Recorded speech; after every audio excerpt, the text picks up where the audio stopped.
కొంతమందికి కొన్ని రోగాలు ఎందుకు వస్తాయి, ఇతరులకు ఎందుకు రావు, ఒకవేళ వస్తే దాన్ని ఎక్కడి నుంచి ట్రీట్ చేయాలి, ఇదే మన సెల్ హెల్త్ కి సంబంధించిన సైన్స్. ఒంటి బరువుకి, ఎక్సెస్ ఫ్యాట్ డిపాజిట్స్ కి, బాడీ కాంపోజిషన్ కి, డిసీజ్ కి దగ్గర అనుబంధం ఉందంటారా సార్? ఎన్ని జొమాటోలు స్విగ్గీలు వచ్చిన తర్వాత ఇళ్లలో వంటలు కూడా చేసుకునే వాళ్ళు తగ్గిపోయారు. బరువు పెరుగుతారు. పెరిగిన తర్వాత నెక్స్ట్ వచ్చేది ఏంటి? డయాబెటిక్ అవుతారు. ఆ బరువు పెరిగిన తర్వాత సెల్స్ కి ఏమవుతున్న టైంలో దాంట్లో కొన్ని కణాలు తప్పు చేయటం మొదలు పెడతాయి. సో కాల్డ్ మెడిసిన్స్ వేసుకుంటాం, ఓవర్ ద కౌంటర్ ప్రిస్క్రిప్షన్ అవి, దాని వల్ల ఏమన్నా మన సెల్స్ కి డ్యామేజ్ అవుతుందా? అసలు ఇది ఒక ఫండమెంటల్ క్వశ్చన్. అల్లోపతి అంటేనే సిమ్టమ్ అడ్రస్ చేయటం. మీరు గ్లూకోజ్ పెట్టారంటే పిచ్చికి ఒక మాదిరి మొత్తం అదే లాగేసుకుంటుంది. హెల్తీ సెల్స్ కి అందనివ్వదు. అది బలంగా తయారయ్యి. ఈ బ్లాక్ సీడ్ ఆయిల్ ఏంటి సార్? ఇది బ్లాక్ సీడ్ అంటే కలోంజీ ఆయిల్. ఖురాన్ లో రాసి ఉంటుంది, చావును తప్పితే అన్నిటి నుంచి సేవ్ చేయగలిగేది అంటే కలోంజీ అని. సైడ్ బెనిఫిట్స్ ఉంటాయి కానీ సైడ్ ఎఫెక్ట్లు ఉండవు. ఈ D3K2, ఈ D3 అన్నది వాట్ డస్ ఇట్ డూ? ఏం చేస్తుంది బాడీని? స్మాల్ ఇంటెస్టైన్ లో ఉన్న కాల్షియం ని అబ్జర్వ్ చేసి రక్తంలోకి తీసుకురాగల కెపాసిటీ D3 కి ఉంటుంది. సో ఒక్క D3ని మనం బ్యాలెన్స్ చేయగలిగితే ఆర్థోపెడిషన్ తో పని లేదు, నెఫ్రాలజిస్ట్ తో పని లేదు, న్యూరాలజిస్ట్ తో పని లేదు, డెంటిస్ట్ తో పని లేదు, కార్డియాలజిస్ట్ తో కూడా పని లేదు. సో వాళ్ళని మీరు కంప్లీట్ గా క్యూర్ చేసి now they are living a healthy happy life. 100 days maximum. ఇంకొద్ది 2 రోజులు ముందే అవుతుంది, లేకపోతే 2 రోజుల తర్వాత అవుతుంది. But they can see the symptoms from 11th day. Pain clears మనం వాడుతుంటాం, ఏదో నొప్పి వస్తే లేదు ఇంకోటి ఏదో వేసుకుంటాం. పెయిన్ కాన్సెప్ట్ ని మీరు ఎలా డీల్ చేస్తారు? మస్కోస్కెలిటల్ రిలీఫ్ కి అందరూ అల్ట్రా సెట్ అంటున్నారు, నేను అల్ట్రా సెల్ అంటాను. ఇదేనా?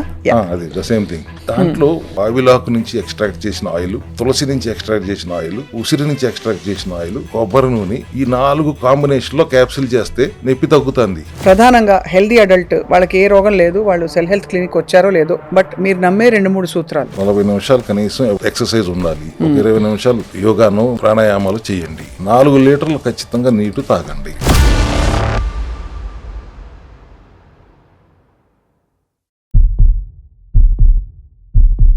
అందరికీ హలో, హాయ్, వెల్కమ్, నమస్తే. నా పేరు Swapna. Welcome to this special health series ఎక్స్క్లూజివ్గా మీ సుమన్ టీవీలో. మనకి ఆధునిక యుగంలో మోడర్న్ మెడిసిన్ ఎంత అడ్వాన్స్ అయిపోయిందంటే కామన్ కోల్డ్ నుంచి క్యాన్సర్ దాకా ఎడాపెడా మందులు వచ్చేసాయి. కానీ ఎవరు కూడా అసలు కోల్డ్ ఎందుకు వచ్చింది, క్యాన్సర్ వీళ్ళకే ఎందుకు వచ్చింది అని చెప్పమంటే చెప్పలేకపోతున్నారు. దానికి ఒకటే ఒక పరిష్కారం ఉంది. మన పురాతనమైన సైన్స్ని తీసుకుని దాన్ని మోడర్న్ మెడిసిన్స్తో, మోడర్న్ మెథడాలజీతో జోడించి ఒక కొత్త తరహా పరిశోధన ఇప్పుడు బయలుదేరింది. మన కణాల్లోనే మన DNA అలాగే మన హెల్త్ సీక్రెట్స్ దాగి ఉన్నాయని చెప్పి. కొంతమందికి కొన్ని రోగాలు ఎందుకు వస్తాయి, ఇతరులకు ఎందుకు రావు, ఒకవేళ వస్తే దాన్ని ఎక్కడి నుంచి ట్రీట్ చేయాలి, ఇదే మన సెల్ హెల్త్ కి సంబంధించిన సైన్స్. అండ్ దీని గురించి ఒక సిరీస్ మీకు ప్రజెంట్ చేయబోతున్నాం. We're really proud to do this. And మనతో పాటు సెల్ హెల్త్ గురించి అలాగే ఆరోగ్యపరమైన విషయాలు బోల్డ్ అని చెప్పడానికి మన ఎక్స్పర్ట్ డాక్టర్ చింతా రవికుమార్ గారు ఉన్నారు. He is an naturopathy expert and అలాగే వారు వైద్య వృత్తిలో ఎంతో మందికి రకరకాల టర్మినల్ ఇల్నెసెస్ నుంచి కూడా విముక్తి ప్రసాదించారనమాట. All about cell health in today's episode. Sir నమస్కారం, వెల్కమ్ టు సుమన్ టీవీ. బాగున్నాను సార్. బాగున్నాను అంటే ఏమిటో తెలియదు ఈ మధ్య ఇవాళ రోజుల్లో. సో కానీ మోర్ ఆర్ లెస్ రోగం లేకపోతే బాగున్నాం అని అనుకుంటాం. మీరేమంటారు సార్? రోగం మీరు ఇందాక చెప్పినప్పుడు కాఫ్ టు క్యాన్సర్ అన్నారు.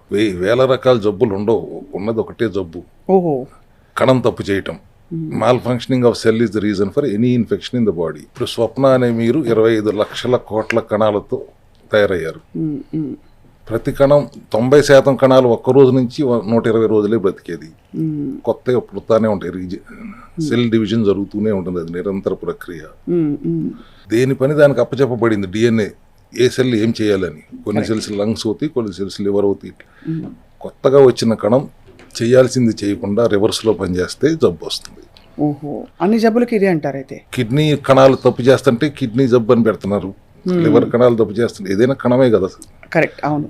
అందుకే పాత రోజుల్లో కూడా లంగ్ కణం అనేవారు. అక్కడ కూడా కణాన్నే ఉద్దేశించేవారు వాళ్ళు కూడా. ఇప్పుడు కూడా కణం తప్పు చేయకుండా ఉండాలంటే ఏం చేయాలి, అదే బేసిక్గా దాన్ని బేస్ చేసుకుని మేము ఈ సెల్ హెల్త్ క్లినిక్ని పేరు కూడా అదే పెట్టడం జరిగింది. అంటే ఇది ముందున్న సైన్సా సార్? ఉన్న సైన్స్ ని మీరు కనుగొన్నారా? కొత్తగా ఏం కనుక్కోలేదు. లంకణంతో మొదలు పెట్టాను. ఒకప్పుడు పెరుగులో మెంతులు వేసుకోండి మోషన్స్ ఆగిపోతాయి అనేవారు. కరెక్ట్. ఇప్పుడు మనం కొత్తగా ఫెనుగ్రీక్ అని ఒక సప్లిమెంట్ తీసుకురావటం, ఇంకా మోడర్న్గా గివ్ మీ 1 ఫెనుయార్ అంటూ ఇట్లా అయిపోయింది. కానీ విధానం అయితే అప్పుడిదే.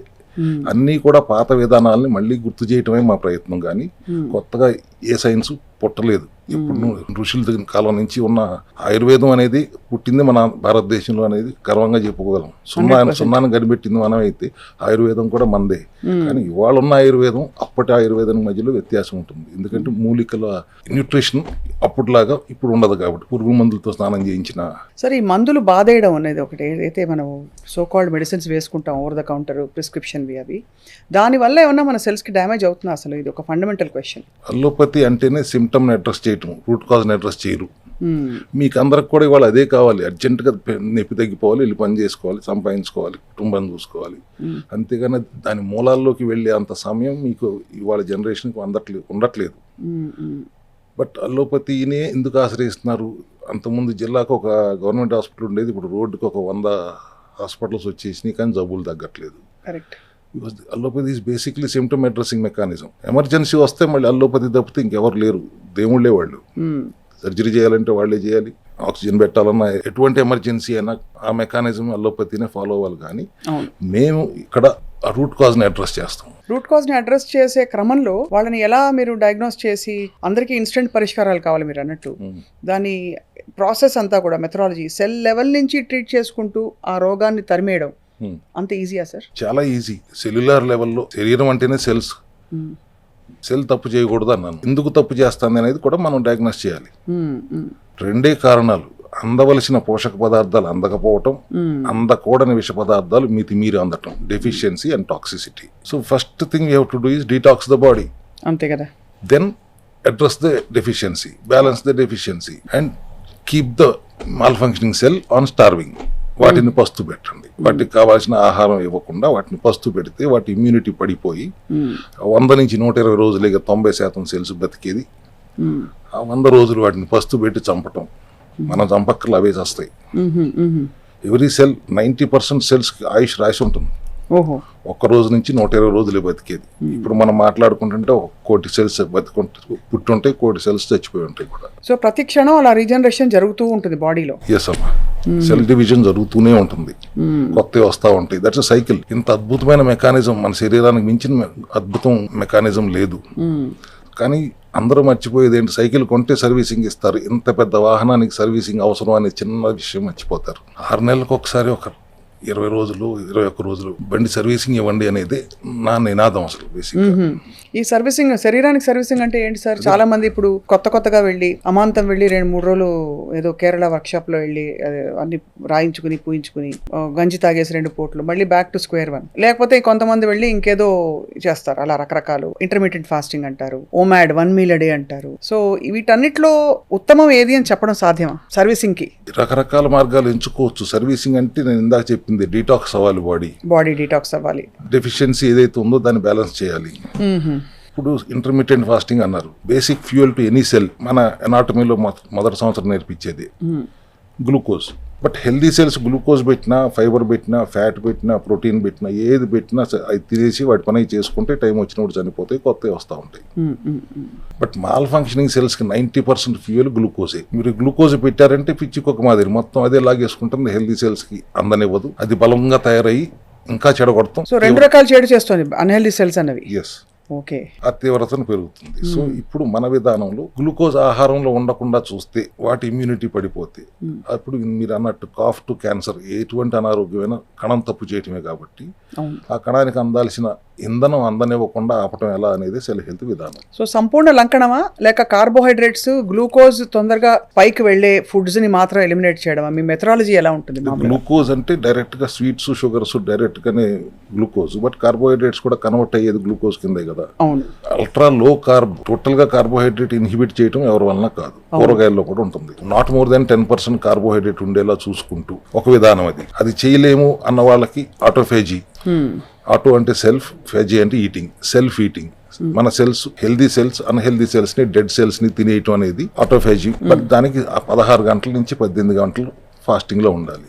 ఆ మిగతా 6 నుంచి 8 గంటల విండోలో ఒకసారి తింటారా, 2 సార్లు తింటారా, మీ ఇష్టం. ఇది కనిపెట్టినందుకు జపాన్ లో ఆ సైంటిస్ట్ కి నోబెల్ ప్రైజ్ ఇచ్చారు. సో మీరు ఇంటర్మీడియట్ ఫాస్టింగ్ అంటే 12 గంటలు అనుకుంటున్నారు, 16 నుంచి 18 గంటలు చేయగలిగితేనే అప్పుడు మీరు కార్బోహైడ్రేట్ తిన్నా ఏమవ్వదు. 16 నుంచి 18 గంటల నిడివి ఉంటేనే అది ప్రాపర్ ఇంటర్మీడియట్ ఫాస్టింగ్. ఏదో ఒక చాలా మంది ఒక 8 గంటల విండోలో ఎడాపెడా కుమ్మేస్తారు ఫుల్గా, అన్ని దొరికినవన్నీ తినేసి నేను ఇంటర్మీడియట్ ఫాస్టింగ్ అని చెప్పుకుంటారు. 8 గంటల విండో తింటే పర్వాలేదు, 12 గంటలు ఇంటర్మీడియట్ ఫాస్టింగ్ అనేది ఎందుకు ఉపయోగం లేదు. ఎందుకు ఉపయోగం లేదు? ఓకే. కార్బోహైడ్రేట్ తినాలనుకుంటే ఆటోఫేజీ చేయండి, కార్బోహైడ్రేట్ తినకుండా ఉండగలను అనుకుంటే ప్రోటీన్, ఫైబర్, ఫ్యాట్ మీద ప్రోటోకాల్ పెట్టుకోండి. ఈ రెండిట్లో ఏది అనుకూలం అనుకుంటే అది చేయండి, కానీ వాటికి ఇంధనం ఎంత తక్కువ అందించగలమో అంత తక్కువ అందించాలి అనేది క్రైటీరియా. సో ఒక్కసారి మా అందరికీ అర్థమయ్యేలా చెప్పండి సార్. ఇప్పుడు ఇంధనం అందించకుండా ఉంటే లోపల సెల్స్ అంటే ఏం చేస్తాయి ఆ టైంలో? అవి అల్లాడిపోతాయా, లేకపోతే వెతుక్కుంటాయా, లేకపోతే మాకు విజువల్గా అర్థం అవ్వడానికి చెప్పండి. ఇమ్యూనిటీ పడిపోతుంది, వాటికి ఆకలి వేస్తుంది, దానికి ఆహారం అందట్లేదు. ఎలా తీసుకోవచ్చు ఆహారం అనేది మనకంటే తెలివిగా ఆలోచిస్తానికి ప్రయత్నం చేస్తుంది కణం. ఏమిటి? Bad cells. సో మీరు గ్లూకోజ్ ఎవరా, ప్రోటీన్ చైన్ ఏమైనా దొరుకుతుందా, గ్లూటామిన్ అని ప్రోటీన్ చైన్ ఉంటుంది, దాని నుంచి ఇంధనం తీసేసుకోవడానికి ప్రయత్నిస్తుంది. అది కూడా మీరు ఇన్హిబిట్ చేస్తే omega-6 ఫ్యాటీ యాసిడ్ ఉందా ఎతికేస్తుంది.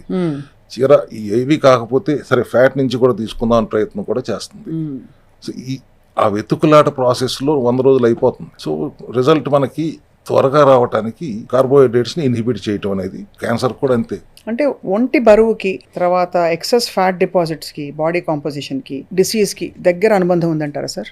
ఒబేసిటీ అనేది ఇవాళ చాలా పెద్ద మహమ్మారిలాగా తయారైపోయింది. ఎందుకు? చేతులారా చేసుకుంటున్నాం కాబట్టి. జంక్ ఫుడ్ ఇవాళ బయట ఎన్ని జొమాటోలు, స్విగ్గీలు వచ్చిన తర్వాత ఇళ్లలో వంటలు కూడా చేసుకునే వాళ్ళు తగ్గిపోయారు. అవును. పేరెంట్స్ కూడా పిల్లలకి చిప్స్, కుర్కురేలు పెట్టేసి హాయిగా అంత పెంట చేసేసుకుంటున్నారు కదా. చాలా ఇబ్బందికరమైన పరిస్థితుల్లో ఉన్నారు. ఆఫీసుల్లో కూర్చుని ఆర్డర్ పెడితే ఎట్లా నోట్లోకి వస్తుంది. సో ఇటువంటి అన్ని ఉన్నప్పుడు బరువు పెరుగుతారు. బరువు పెరిగిన తర్వాత నెక్స్ట్ వచ్చేది ఏంటి? డయాబెటిక్ అవుతారు. ఆ బరువు పెరిగిన తర్వాత సెల్స్కి ఏమవుతుంది? ఆ టైంలో ముద్దుగా కూర్చుంటాయా లోపల, లేకపోతే బ్యాడ్ సెల్స్గా తయారవుతాయా? దాంట్లో కొన్ని కణాలు తప్పు చేయటం మొదలు పెడతాయి. ఓకే. మీరు తినే ఆహారంలో నుంచి స్మాల్ ఇంటెస్టైన్ గ్లూకోజ్గా కన్వర్ట్ చేసి రక్త ప్రవాహంలోకి పంపిస్తుంది. మీ 25 లక్షల కోట్ల కణాలకి శక్తి కావాలి, ఆ గ్లూకోజ్ నుంచి వాడుకోవాలి. వాటంతటా వాడుకో కాబట్టి ప్యాంక్రియాస్లో ఉన్న బీటా సెల్స్ ఇన్సులిన్ తయారు చేస్తుంది. ఆ ఇన్సులిన్ వెళ్ళి గ్లూకోజ్ని సెల్స్ అన్నిట్లో నింపుతుంది.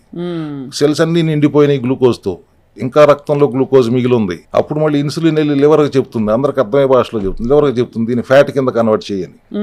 అది ఫ్యాట్ కింద, ట్రైగ్లిజరైడ్స్ కింద కన్వర్ట్ చేస్తుంది. 50 రూపాయల నోటు కాదు, 500 రూపాయల నోటు కింద కన్వర్ట్ చేసి ఎడిపోస్ టిష్యూస్ అని ఉంటాయి బాడీలో, ఆ ఫ్యాట్ సంచులు, ఆ సంచులన్నింటినీ నింపుతుంది. ఫ్యాట్లో సంచులన్నీ కూడా నిండిపోయిన తర్వాత ఇంకా బ్లడ్లో గ్లూకోజ్ ఉంటే దాని డయాబెటిక్ సిచ్యువేషన్ అంటున్నాం. అది భరించలేక ఇంకా దాన్ని డయాబెటీస్ అంటాం. డయాబెటిక్ అవ్వకముందు ఏమవుతుంది? సంచులు నింపుతున్నారు. సంచులు నిండిపోయినప్పుడు ఒబేసిటీ వస్తుంది. దాన్ని అక్కడ మీరు ఆ ఫ్యాట్ సంచుల నుంచి శక్తి తీసుకుని వాటన్నిటిని ఖాళీ చెయ్యకపోతే డయాబెటిక్ అవుతారు. So this is a basic logic. దీంట్లో బయట నుంచి గ్లూకోజ్ ఇవ్వడం ఆపేయాలి, లోపల ఉన్న సంచుల్ని వాడుకోవాలి. సో అన్నిటికీ ఫౌండేషన్ మనకు అర్థమవుతుంది లంకణం అంటారు. లంకణం పరమౌషధం అని పెద్దలు ఊరికే అనలేదు. అవునమ్మా, అది మాత్రం అదే లంకణం చేస్తూ ఒకసారి తింటారా 2 సార్లు తింటారా అనేది పరిస్థితిని బట్టి, ఆ మనిషి మెటబాలిజంని బట్టి మనం సూచిస్తాం జరుగుతూ ఉంటుంది. సో తద్వారా ఇది చాలా ఫస్ట్ టైం ఇలా సెల్స్ వాటంతట అవే బ్యాడ్ సెల్స్ ఇంకా నిర్వీర్యం అయిపోయి క్షీణించిపోతాయి. ఆ సెల్ రీజనరేషన్ లో కొత్త సెల్స్ మంచిగా పుట్టుకొస్తాయి అన్నది అంతే కాన్సెప్ట్. అప్పుడు డిసీజ్ ఆటోమేటిక్ గా ఎలిమినేట్ అయిపోతుంది. ఆ disease cells, mall functioning cells చనిపోతాయి, చెడగొట్టలేక చనిపోతాయి. వదిలేస్తే అన్నిటిని చెడగొడుతూ చనిపోతాయి. రైట్. చెడిపోయిన కణాలు మళ్ళీ అదే పని చేస్తూ ఉంటాయి. సో చెడగొట్టనివ్వకుండా ఆపాలి అంటే వాటికి ఆహారం అందకుండా హెల్దీ సెల్స్ ఇమ్యూనిటీ పెంచేలాగా ఆహార విధానం ఉండాలి అనేది సెల్ హెల్త్ విధానం. సరే, ఇప్పుడు ఈ మధ్య ఇన్ఫ్లమేషన్ అనే పదం ఊత పదంలా వాడేస్తున్నారు అందరూ. మీ దృష్టిలో as a naturopathy doctor inflammation నిజమైనదా లేక మన భ్రమ? అసలు ఇన్ఫ్లమేషన్ అంటే ఏం జరుగుతుంది బాడీలో అనుకోవాలి? ఇవాళ ఇమ్యూనిటీ ఎంత స్ట్రాంగ్గా ఉంటే అంత తక్కువ ఇన్ఫ్లమేషన్ వస్తుంది. వాళ్ళ ఇమ్యూనిటీ ఎంత స్ట్రాంగ్ ఎక్కడ ఉంటుంది? 3 సంవత్సరాల పిల్లల దగ్గర నుంచి హాస్పిటల్కి వెళ్తున్నారు కదా, కళ్ళజోళ్ళు పెట్టేసుకుంటున్నారు కదా. ఒకప్పుడు 50 సంవత్సరాలు వచ్చేదాకా హాస్పిటల్ మొహం చూసేవాళ్ళం కాదు, ఇవాళ 5 సంవత్సరాల నుంచి హాస్పిటల్కి వెళ్తున్నారు. ఎందుకంటే ఇమ్యూనిటీ ఉండట్లేదు. వైరల్ డిసీజెస్ సీజనల్గా వచ్చాయి, ఇప్పుడు కంటిన్యూస్గా వస్తున్నాయి. ఎందుకంటే మనిషిలో ఇమ్యూనిటీ ఉండట్లేదు. ఇమ్యూనిటీ ఎప్పుడైతే పడిపోతుందో ఇన్ఫెక్షన్స్ వస్తాయి. ఇన్ఫ్లమేషన్ అంటే ఏంటి? Lots of infection in the body. అంతే. దానికి మీరు ఇందాక ఏం పరీక్షలు చేయించుకోవాలి? అంతే కదా, ఏం పరీక్షలు చేయించుకోవాలనే ఒక డౌట్ ఉంటుంది. అంటే మామూలుగా ఏదో సిబిపి చేయించుకుంటే వైరల్ మార్కర్స్ కనిపిస్తాయి.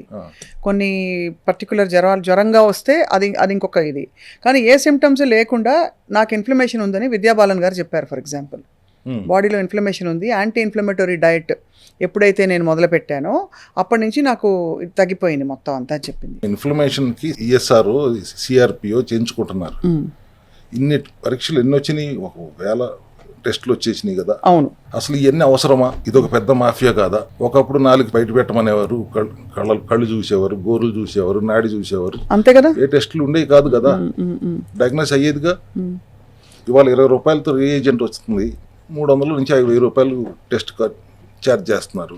ఇప్పుడు మీరైనా పెట్టేసుకోవచ్చు స్వప్న డయాగ్నోస్టిక్స్ అని, ఏముంది, 20 రూపాయలు పెడితే రియేజెంట్ వస్తుంది, సిబిపి టెస్ట్ అయిపోతుంది. ఇదంతా ఎన్ఏబిఎల్ అప్రూవ్డ్ ల్యాబొరేటరీలో కూడా మోసం జరుగుతుంది. టెస్ట్స్ అనేవి కన్వీనియన్స్ కోసం, డాక్టర్స్ కన్వీనియన్స్ కోసం తయారైంది, కానీ ఇప్పుడు దానివల్ల ఏమైంది, డాక్టర్స్ డయాగ్నోస్ చేయడం కూడా మర్చిపోయారు. టెస్టులు చూసుకుని దాని ప్రకారం రాసేస్తున్నారు. సో టెస్టులు తప్పు రిజల్ట్ వస్తే కరెక్ట్, డయాగ్నోస్ తప్పు అవుతుంది, ట్రీట్మెంట్ తప్పు అవుతుంది. Come back to the same, let us go to the root cause. Immunity పెరిగితే ఏ జబ్బు రాదు. ఇమ్యూనిటీ పెరగటం అనేది జరగట్లేదు. లేదు, ఇమ్యూనిటీ ప్రొటెక్ట్ చేయాల్సిన ఇమ్యూనిటీ హెల్దీ సెల్స్ మీద దాడి చేయటం వల్ల ఆటో ఇమ్యూన్ డిసీజెస్ వస్తున్నాయి. ఇప్పుడు టైప్ 1 డయాబెటీస్ నుంచి, సోరియాసిస్ దగ్గర నుంచి, క్రాన్స్, మయాసైటిస్, లూపస్, ఇవన్నీ కూడా auto immune diseases. Auto immune diseases లో సెల్స్ ఏం చేస్తున్నాయి, వాటి మీద అవే దాడి చేస్తున్నాయి.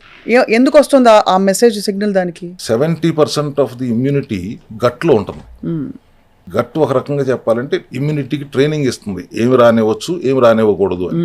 ఇప్పుడు గట్ హెల్దీగా లేదనుకోండి, డిస్బయోసిస్ జరిగింది అనుకోండి, good bacteria, bad bacteria balance తప్పింది అనుకోండి, అది ట్రైనింగ్ ఇవ్వలేని పరిస్థితుల్లో ఇమ్యూనిటీ కన్ఫ్యూజ్ అవుతుంది. సెల్ఫ్ టాలరెన్స్ కోల్పోయి సొంత సెల్స్నే శత్రువులుగా భావించి దాడి చేస్తుంది. దానివల్ల వచ్చే జబ్బులు ఆటో ఇమ్యూన్ డిసీజెస్. ఇప్పుడు ఇక్కడ మూల కారణం, రూట్ కాజ్ ఏంటి? Gut health.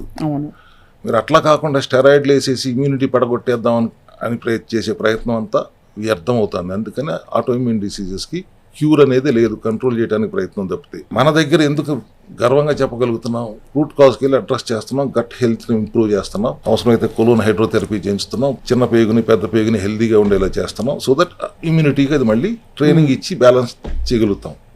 ఇమ్యూనిటీని సప్రెస్ చేయటం కాదు, ఇమ్యూనిటీని బ్యాలెన్స్ చేస్తూ గట్ హెల్త్ని ఇంప్రూవ్ చేస్తున్నాం సెల్ హెల్త్ విధానంలో. అందుకే ఆటో ఇమ్యూన్ డిసీజ్ కూడా చాలా ఇట్లా చిటికేస్తే తగ్గిపోయినట్టుగా తగ్గిపోతాయి. చాలా ఆశ్చర్యకరమైన విషయం సార్, బికాస్ ఇవన్నీ మనకి బేసిక్స్ లో ఉన్నాయి, కానీ వీటిని పక్కకు దోసి ఇది ఆల్టర్నేటివ్ మెడిసిన్ అని ఒకటి ట్యాగ్ వేసేసి చాలా మంది మెయిన్ మెడిసిన్ దుప్పటి కప్పేసి దాని మీద బోలెడన్ని టెస్ట్లు, ట్రీట్మెంట్స్, ప్రోటోకాల్స్ పెట్టేసి రూట్ కాజ్ నుంచి లిబరేట్ చేయలేకపోతున్నారు. ఎందుకంటే ఎంతకాలం బతికినా సెల్స్ లెవెల్ నుంచి అందరూ హ్యాపీగా హెల్దీగా ఉండాలన్నదే కోరిక ఉంటుంది.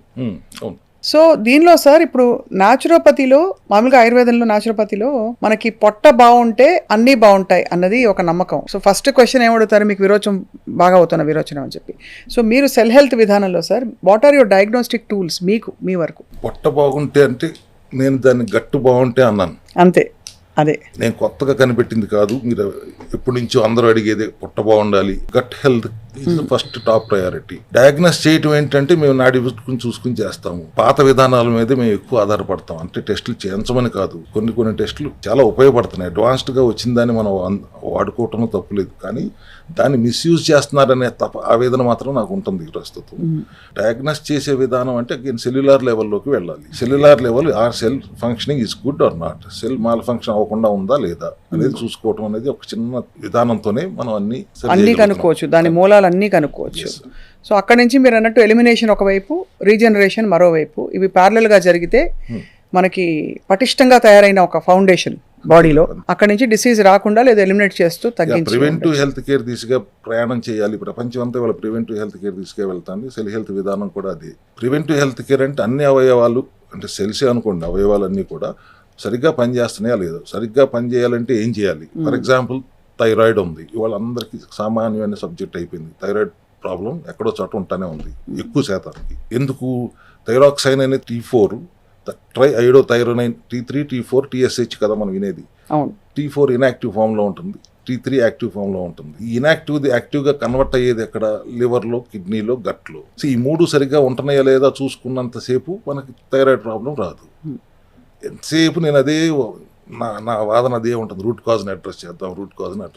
అండ్ ఆ రూట్ కాజ్ పట్టుకుంటే అసలు ఒక పెద్ద మ్యాజిక్ సీక్రెటే దొరికినట్టే మనకి, అంతే కదా. అంతే అక్కడి నుంచి సార్. సో డాక్టర్ రవికుమార్ గారు, అఫ్ కోర్స్ ఈ రూట్ కాజ్ డయాగ్నోస్ చేసి డిసీజ్ని ఎలిమినేట్ చేసే అనేక కేసెస్ మీరు ట్రీట్ చేశారు. ఒక కేసు ఏదైనా వాళ్ళే ఆశ్చర్యపోయి ఇలా కూడా ట్రీట్మెంట్ జరుగుతుందా అన్న ఒక కేస్ స్టడీ మాకు చెప్పండి.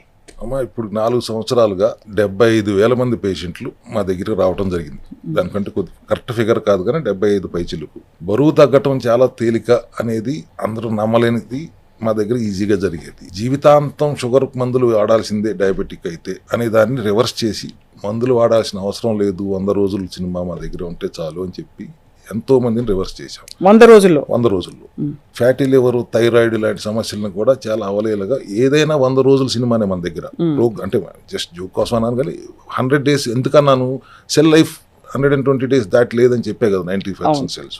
ఎక్కడ తగ్గని జబ్బు నా దగ్గరే తగ్గుతుంది అనేది చెప్పాలంటే మాత్రం సోరియాసిస్.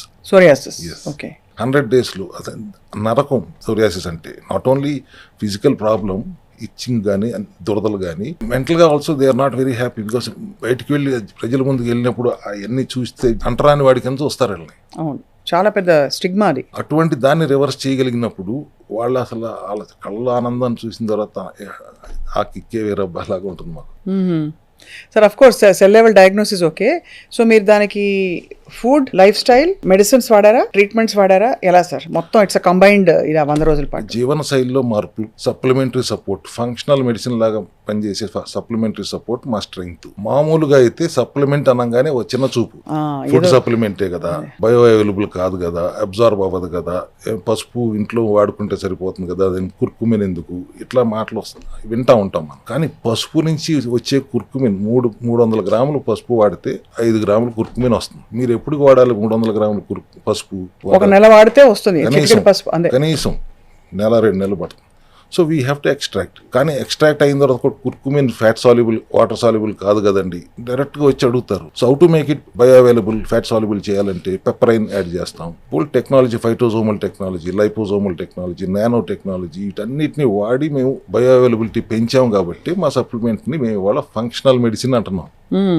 ఫంక్షనల్ మెడిసిన్ అయిన సప్లిమెంటరీ సపోర్ట్తో, ఆహార విధానంలో మార్పులతో, జీవనశైలిలో మార్పులతో, సెల్యులార్ లెవెల్లో రూట్ కాజ్ని అడ్రస్ చేస్తే ఎటువంటి అనారోగ్యం నుంచి అయినా మనం ముక్తుల్ని చేయగలము అనే కాన్ఫిడెన్స్ మాది. చాలా ఇట్స్ వెరీ వెరీ ఇన్స్పైరింగ్. ఎందుకంటే సార్ మీరు చెప్పారు ఆ సోరియాసిస్ వచ్చిన వాళ్ళు ఎంత మదన పడిపోయి ఉంటారండి. మామూలు మెంటల్ టార్చర్ కాదమ్మా.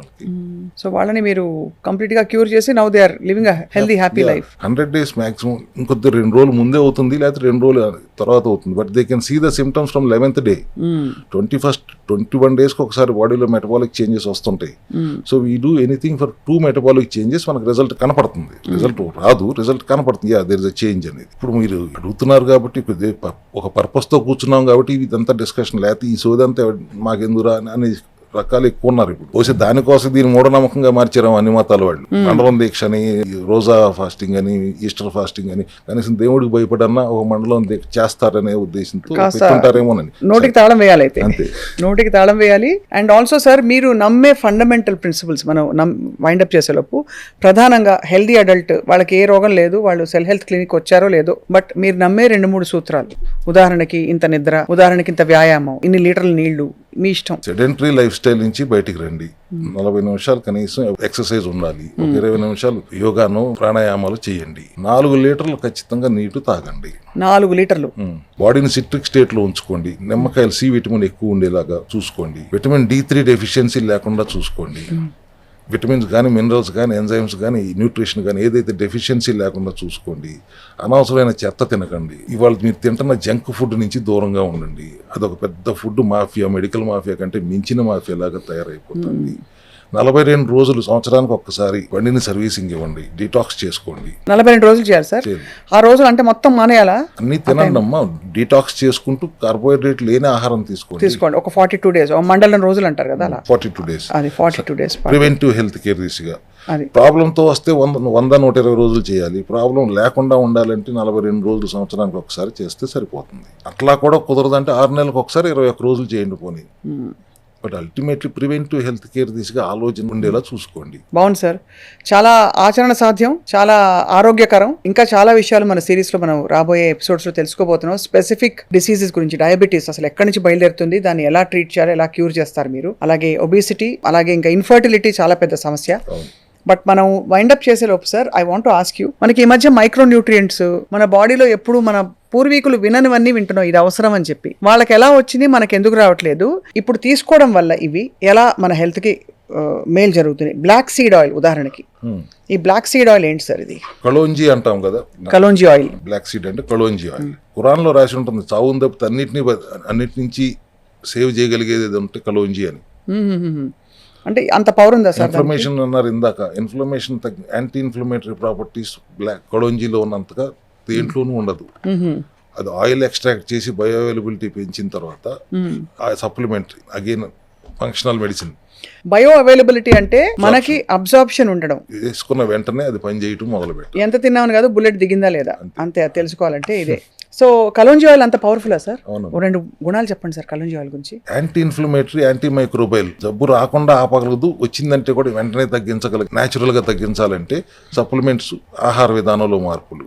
సప్లిమెంట్స్ ఆర్ కూడా ఫుడ్డే కదా, సైడ్ బెనిఫిట్స్ ఉంటాయి కానీ సైడ్ ఎఫెక్ట్లు ఉండవు. ఎలా తీసుకోవాలి సార్ ఇది? అంటే అది depends upon your inflammation. Diagnose అయిన తర్వాత రోజుకు ఒకటి, రోజుకు రెండా, డిపెండింగ్ అపాన్ యువర్ క్యాప్సూల్స్ లా ఉంటాయి. క్యాప్సూల్స్ లా ఉంటాయి. తీసుకుంటే అది పరగడుపుని తీసుకోవాలి అన్ని. అట్లా ఏం లేదు, మన supplement food supplement you can take with food. కానీ కలోంజీ ఆయిల్ కి అంత పవర్ ఉందన్నమాట. మీకు బాగా ఈజీ అయిపోయింది కదా, గూగుల్ బాబాయ్లు వచ్చారు కదా, కొట్టి చూడండి. అది కూడా గూగుల్ యూనివర్సిటీ చదివి కూడా చాలా సెల్ఫ్ డయాగ్నోసిస్ చేస్తారు సార్. మళ్ళీ ఓవర్ తీసేసుకుంటే మళ్ళీ ఇబ్బంది కదా. అసలు వీడియోలు చూసో గూగుల్ చూసో ఆరోగ్యాన్ని ఎట్లా కాపాడుకుంటారా? You have to go and consult proper adviser correct before doing anything. Diet చేసేద్దాం అనుకుంటారు, ఏది పడితే చూసాం, యూట్యూబ్లో చూసాం అని చేసేస్తాం. చాలా పొరపాటు. అది ఎట్టి పరిస్థితుల్లో అటువంటి పొరపాటు చేయకూడదండి. హైడ్రేటెడ్ గా ఉండండి, సిట్రిక్ స్టేట్ లో ఉంచండి, ఆల్కలైన్ స్టేట్ లో ఉంచండి శరీరాన్ని. 42 days డీటాక్స్ చేయండి బాడీని. ఒకప్పుడు మీరు మన పాతకాలంలో పొద్దునే నిద్ర లేకంగానే చెంబు పట్టుకుని వెళ్ళిపోయేవారు, జాడించి కొట్టేసేవారు. ఇప్పుడు బెడ్రూమ్ లోనే బాత్రూమ్ వచ్చింది, ఫోన్ పట్టుకుని పేపర్ పట్టుకుని వెళ్ళి దాంట్లో కూర్చుంటున్నారు కానీ రావట్లేదు, ముక్కుతున్నారు. అంటే ఏంటి? మళ్ళీ again gut health is completely disturbed. Mind కూడా ఫోకస్ అయి ఉండదు కదా సార్. పొట్టని ఎలిమినేట్ చేయాలనే థాట్ లేకపోతే అసలు మైండ్ కి, మనసుకి పని ఎక్కడ ఇస్తున్నారు? పని చేయనిస్తున్నారా? ఏదైనా కానీ రీల్స్ చూసేయటం, ఇన్స్టాల్ చూసేయటం, అక్కడ ఏం కనపడింది చేయటమే కానీ మనసు పెట్టి ఆలోచించే రోజులు పోయినాయి అనిపిస్తుంది నాకు. 100% సార్. ఫుడ్ ఈటింగ్ కూడా ఒక పెద్ద డిజార్డర్ అయిపోయింది. ఆర్డర్ లో కూడా డిజార్డర్. అంటే మనం మెజర్ చేసి ఇది కార్బోహైడ్రేట్, ఇది ప్రోటీన్ అని కృతకంగా తింటున్నాం, హాయిగా తినడం లేదు. తినేదే మీరు చెప్పిన elimination of what ever of sugars, glucose తీసేసిన ఆ తినేది ఏదో హాయిగా తినొచ్చు. అలా కాకుండా ఒక టెన్షన్ పడిపోయి తింటున్నారు అందరూ. అందుబాటులో ఉన్న ఫుడ్ కూడా చాలా చండాలమైన food, processed food, packed food తింటున్నారు. అదొక పొరపాటు కాదు. మంచిగా తిందాం, ఇంట్లో వండుకుని తిందాం అంటే కూడా మనకు కావాల్సినంత పోషక విలువలు ఇవాళ ఉన్న ఫుడ్ లో ఉంటుందా? కూరగాయల్లో ఉంటుందా? పురుగు మందులతో స్నానం చేయించిన కూరగాయలు, కార్బోహైడ్రేట్లతో పండించిన పళ్ళు, ఇంజక్షన్లతో పెంచిన కోళ్లు, మేకలు. ఆహార చికిత్సా విధానం అని మీకు చెప్పి ఇంటికి వెళ్ళి తినండి అని చెప్తే మాకు భయం వేస్తుంది, మీరు ఏం తింటున్నారు అని కూడా. ఆర్గానిక్ గా తినాలి అంటే ఆర్గానిక్ ఎక్కడ దొరుకుతుందండి? చాలా కొద్దిగా మాత్రమే దొరుకుతుంది అని ఒక భయం మాకు కలుగుతుంది. కాబట్టి అవేర్నెస్ పెంచాలి. గో ఫర్ మోర్ ఆర్గానిక్ అనే దాని మీద మన అవేర్నెస్ పెంచాలి అనేది మా తపన. సార్ మరొక సప్లిమెంట్ అడుగుతారు మనం వైండప్ చేసే లోపు. ఈ మధ్య వైటమిన్ D3 లోపం అందరిలో ఉంది. ఇన్ఫాక్ట్ నేను కూడా మొన్న టెస్ట్ చేయించుకుంటే నాకు బాగానే లోపం ఉంది. ఏదో 60,000 ఏదో ఉంటుంది కదా, అది వారానికి ఒకటి వేసుకోమన్నారు. ఇది మీరు ఈ D3 K2 అంటే ఏంటి sir? Potassium. So potassium and ఈ D3 అన్నది వాట్ డస్ ఇట్ డూ? ఏం చేస్తుంది బాడీని? D3 is a very good anti oxidant. చాలా పనులు చేస్తుంది శరీరంలో. బట్ స్మాల్ ఇంటెస్టైన్ లో ఉన్న కాల్షియం ని అబ్జర్వ్ చేసి రక్తంలోకి తీసుకురాగల కెపాసిటీ D3కి ఉంటుంది. వచ్చిన రక్తంలోకి వచ్చిన దాన్ని అక్కడే ఉండనివ్వకుండా బోన్స్ కి, నరాలకి, బ్రెయిన్ కి, పంటికి అందించే వ్యవస్థ K2 చేస్తుంది. సో D3 తక్కువ ఉంటే తక్కువ కాల్షియం అబ్జర్వ్ అవుతుంది, తక్కువ కాల్షియం బొయ్యికలకి, నరాలకి అందుతుంది. దానివల్ల మీకు orthopaedic problems, neurological problems, nephrological problems. పైపెచ్చు రక్తంలోకి వచ్చిన తర్వాత K2 లేకపోతే అది గుండె నాళాలను బ్లాక్ చేయడానికి కూడా కాల్షియమే ముఖ్య కారణం, ముఖ్య భూమికి వహిస్తుంది. కాల్సిఫికేషన్ అయిపోయి ప్లేక్ ఫార్మేషన్ దోహదపడుతుంది కదా. సో ఒక్క D3ని మనం బ్యాలెన్స్ చేయగలిగితే ఆర్థోపెడిషన్ తో పని లేదు, నెఫ్రాలజిస్ట్ తో పని లేదు, న్యూరాలజిస్ట్ తో పని లేదు, డెంటిస్ట్ తో పని లేదు, కార్డియాలజిస్ట్ తో కూడా పని లేదు. వారానికి ఒక్కసారే వాడమని చెప్తున్నారు కొన్ని ఎల్లోపతి వాళ్ళు. అది కూడా సింథటిక్ వేస్ట్ టాబ్లెట్ ఇస్తున్నారు. మనం లిచిన్ అనే హెర్బ్ నుంచి ఎక్స్ట్రాక్ట్ చేసి బయో అవైలబిలిటీ రోజుకు 10,000 ఇస్తాం మనం. 60,000 వారానికి ఒకసారి ఇచ్చి నువ్వు బయోలాజికల్ రేంజ్ 30 నుంచి 130 వరకు ఉండాలని చెప్తే ఎప్పటికీ మీ ఆ రేంజ్కి అందుకోరు. పైపెచ్చు బాగా నొప్పులతో వెళ్తే 6 లక్షలు అయ్యి ఇంజక్షన్ కూడా చేస్తున్నారు వాళ్ళు. వారం రోజులతో ఇంకో 4 లక్షలు 10 లక్షలు టాక్సిక్ అయినప్పుడు మీరు 6 లక్షల ఇంజక్షన్ ఎట్లా చేస్తారు? అంతే కదా. Definitely it is not toxic. And D3 ఎంత ఎక్కువ ఉంటే అంత మంచిది. న్యాచురల్ ఫామ్లో హెర్బల్ ఎక్స్ట్రాక్ట్ నుంచి D3 తీసుకుని K2 కాంబినేషన్లో పెట్టాం. సో దట్ క్యారీ రక్తంలోంచి కూడా మళ్ళీ అక్కడికి బయటికి వెళ్ళాలంటే K2 అవసరం. సో సెల్ హెల్త్ సప్లిమెంట్స్ నాకు అర్థమవుతుంది ఏంటంటే bioavailability is much higher. మామూలుగా దొరికే సప్లిమెంట్స్కి దీనికి పెద్ద తేడా అది. It's poles apart. అంటే అంత డిఫరెన్స్ సార్ పేషెంట్స్ చెప్తారా ఇది వాడిన తర్వాత నాకు ఇలా డిఫరెన్స్ నెల రోజుల్లో మళ్ళీ టెస్ట్ చేసుకుని రమ్మంటాం కదా, అక్కడే తెలిసిపోతుంది. రిపోర్ట్స్ చూస్తేనే అద్భుతాలు జరుగుతున్నాయి. అండ్ D3 లోపం వల్ల సార్ చాలా మందికి డిప్రెషన్ కూడా వస్తుంది.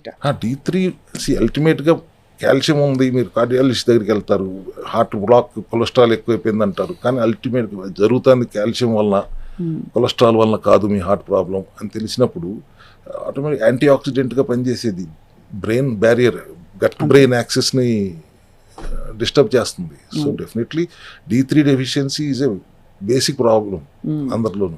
ఒకప్పుడు ఉండేది కాదు. కష్టపడి పని చేసేవారు, ఆడవాళ్ళతో సహా మగవాళ్ళు పొలాలు వెళ్ళి పని నేర్చుకునేవారు, ఎండలో ఉండేవారు, ఎండలో పని చేసేవారు, శ్రమ చెమట పట్టేలా పని చేసేవారు. అందుకని అప్పట్లో ఉండేది కాదు. ఇప్పుడు KVR పార్క్లో చెట్ల కింద రౌండ్ వేసేస్తే D3 రాదు కదా. తప్పనిసరిగా సప్లిమెంటరీ సపోర్ట్ అవసరం ఉంటుంది. మధ్యాహ్నం పూట డాబా మీదకి వెళ్ళి 10 నిమిషాలు కూర్చున్నా కూడా సరిపోదు కదా సార్. టైమింగ్ కూడా మధ్యాహ్నం అల్ట్రా వైలెట్ రేస్ ఎక్స్పోజ్ అవ్వకూడదు, మళ్ళీ అదొక ప్రాబ్లం. అదే మెండప్ మంది వేస్తే మోకాలు నొప్పి వచ్చినట్టు ఇంకో ప్రాబ్లం వస్తుంది దాంతో. అది కాబట్టి ఇవన్నీ ప్రాపర్ గా సైంటిఫిక్ అండర్స్టాండింగ్ తో తీసుకోవడం చాలా అవసరం. D3 K2 how to and K2 కూడా దాంతో కూడా ఉండడం అనేది ఆ కాంబినేషన్ ఎవరు హెల్త్ లో మాత్రమే దొరుకుతుంది. ఎందుకంటే అగైన్ రూట్ కాజ్ కాల్షియం రక్తంలోకి రావటం ఇంపార్టెంట్. వచ్చింది బోన్స్ లోకి చేయాల్సిన పని ఎవరు చేస్తారు? K2 చేస్తుంది. అవును సార్. అందుకని రెండింటిని కాంబినేషన్ పెడితే రిజల్ట్ ఫాస్ట్ గా ఉంటుంది. సార్ పెయిన్ కిల్లర్స్ గురించి ఒకసారి మాట్లాడదాం బిఫోర్ వి వైండ్ అప్. అల్ట్రాసెట్లు, రకరకాల పెయిన్ కిల్లర్స్ మనం వాడుతుంటాం. ఏదో నొప్పి వస్తే లేదు ఇంకోటి ఏదో వేసుకుంటాం. సో పెయిన్ కిల్లర్స్, పెయిన్ కాన్సెప్ట్ని మీరు ఎలా డీల్ చేస్తారు? అంటే అప్పటికప్పుడు వచ్చిన పెయిన్, తలనొప్పి కావచ్చు, మస్క్యులర్ పెయిన్ కావచ్చు. మస్కోస్కెలిటల్ రిలీఫ్ కి అందరూ అల్ట్రాసెట్ అంటున్నారు, నేను అల్ట్రాసెల్ అంటాను. ఇదేనా? అది ద సేమ్ థింగ్. దాంట్లో వావిలాకు నుంచి ఎక్స్ట్రాక్ట్ చేసిన ఆయిల్, తులసి నుంచి ఎక్స్ట్రాక్ట్ చేసిన ఆయిల్, ఉసిరి నుంచి ఎక్స్ట్రాక్ట్ చేసిన ఆయిల్, కొబ్బరి నూనె, ఈ 4 కాంబినేషన్లో క్యాప్సిల్ చేస్తే నొప్పి తగ్గుతుంది. తగ్గిపోతుంది వెంటనే అంటే అదే అరగంటలో తగ్గుతుంది. న్యాచురల్గా జరిగే తతంగం ఇది. మీరు అవన్నీ న్యాచురల్గా తీసుకోలేరు కాబట్టి ఎక్స్ట్రాక్ట్ చేస్తే బయో అవైలబిలిటీ ఎక్కువ ఉంటుంది కాబట్టి అల్ట్రాసెల్ అని పెట్టాను. ఇట్స్ నాట్ అల్ట్రాసెట్ అనేది మళ్ళీ అది ఒక సైడ్ ఎఫెక్ట్లు ఉంటాయి. వాటికి గ్యాస్ ఫార్మేషన్ ఉంటుంది, దీనికి గ్యాస్ ఫార్మేషన్ ఉండదు. పైపెచ్చు గ్యాస్ ఉన్న వాళ్ళకి కూడా ఆ గ్యాస్ ప్రాబ్లం నుంచి ముక్తులు చేస్తుంది. It solves gastric problem also along with pain. ఇది SOS తీసుకోవాలి. అంటే నొప్పి వచ్చినప్పుడు తీసుకోవాలి మనం. లేకపోతే మీరు అన్నట్టు ఆ మిగతా పెయిన్ కిల్లర్స్తో ఒక పెద్ద బెడదేవాళ్ళు. ఇప్పుడు డాక్టర్లే చెప్పేస్తారు, అలోపతి డాక్టర్లు, కిడ్నీని వాయించి అవతలు పెడుతుంది ఎక్కువ తీసుకుంటే అని చెప్పి. స్టెరాయిడ్లు కదమ్మా, మార్ఫిన్ లాంటివన్నీ ఇట్స్ వెరీ బిగ్ సైడ్ ఎఫెక్ట్లు వస్తాయి. కిడ్నీలు దెబ్బతి ఒకసారి కిడ్నీ దెబ్బతిన్న తర్వాత కిడ్నీని సరి చేయటం 99% నాట్ పాసిబుల్. అదే మిగతా ఏ ఆర్గన్ అయినా మనం సరి చేయొచ్చు, కానీ కిడ్నీని సరి చేయడం చాలా చాలా కష్టం. అక్కడ దాకా వెళ్ళొద్దు అండి. చాలా ఐ థింక్ 2-3 విషయాలు కోరగా వాళ్ళు తెలుసుకున్నాం. ఏంటంటే సార్, ఒకటి లంకణం పరమౌషధం, దానికి ఒక విధి విధానం ఉంటుంది, దాని ప్రకారం చేసుకోవాలి. ఇష్టం వచ్చినట్టు ఏదో మాడితే అది పనిచేస్తుంది అనుకోవడం తప్పు. రెండోది సప్లిమెంట్స్ ని చిన్న చూపు చూడకూడదు. సప్లిమెంట్స్ చాలా అవసరం బాడీకి. ఇవాళ రోజుల్లో అయితే మరీ అవసరం. ఆ సప్లిమెంట్స్ ఎక్కడి నుంచి వస్తున్నాయి, ఆ సోర్స్ ఎంతకంటే ఇంపార్టెంట్. ఎందుకంటే ఆ సోర్స్ ని బట్టే మనకి బాడీలో అబ్జర్వ్ అవుతుందా లేదా మనకు అర్థమవుతుంది. అండ్ అఫ్ కోర్స్ ఎట్లాంటి క్రానిక్ అండ్ టర్మినల్ ఇల్నెస్ అయినా కూడా మొదలయ్యేది సెల్ లెవెల్లోనే. కాబట్టి అక్కడ మాస్టర్ కీ పట్టుకుంటే మిగతావన్నీ గాడిలో పడిపోతాయి. ఫైనల్ గా నేను చెప్పదలుచుకుంది ఏంటంటే 3 లీటర్ల నుంచి 4 లీటర్ నీళ్ళు ఖచ్చితంగా తాగండి. హైడ్రేటెడ్ గా ఉంచండి. ఎందుకంటే మీరు చూస్తాను, కంటితో చూడటానికి శరీరం 1 లీటర్ నీళ్లు ఖర్చు పెడుతుంది ప్రతిరోజు. మీరు గాలి పీల్చుకోవడానికి ఇన్హేల్ అండ్ ఎక్సేల్ 1 లీటర్ ఖర్చు పెడుతుంది. మీరు మాట్లాడటానికి సెలైవా కోసం 1 లీటర్ ఖర్చు పెడుతుంది. మీ ఫిజికల్ యాక్టివిటీ కోసం 1 లీటర్ ఖర్చు పెడుతుంది. రోజుకు 4 లీటర్ల నీళ్లు శరీరం ఖర్చు పెడుతుంది మీకోసం. దానికి వెనక్కి ఇచ్చేయాల్సిన బాధ్యత మనకు లేదా? 100% ఉంది సార్. ఎన్ని రోజులు ఖర్చు పెడుతుంది, తర్వాత డిహైడ్రేట్ అవుతుంది, తర్వాత జబ్బులు వస్తాయి. ఒక 3 లీటర్లు 4 లీటర్లు నీళ్లు తాగుతానికి ఏంటి ఇబ్బంది మీకు? అంటే దీని మీద 2 చాలు, మినరల్స్ పోతాయి, రకరకాల అవి చలామణి అయిపోయి. రెండోది బద్ధకం, మూడోది ప్రాపర్ గా అవైలబిలిటీ ఉండకపోవడం, దాని ఇంపార్టెన్స్ తెలియకపోవడం. Maybe I will add diluted butter milk in that 4 liters. అంతే, అంతకంటే కొబ్బరి నీళ్ళు ఓకే. కొబ్బరి నీళ్ళు డైట్లో ఉంటే వద్దు, గ్లూకోజ్ ఉంది దాంట్లో కూడా. దానిలో కూడా గ్లూకో ఇవన్నీ ఉన్నాయి, చిట్కాలు తెలుసుకోవాలి sir. We have a long series of conversations రాబోయే రోజుల్లో. బట్ ఇవాళకి సార్ చాలా విషయాలు చెప్పారు డాక్టర్ రవికుమార్ గారు. Thank you so much sir. మళ్ళీ కలుద్దాం. థ్యాంక్ యూ అమ్మా. నమస్తే అండి. Thank you.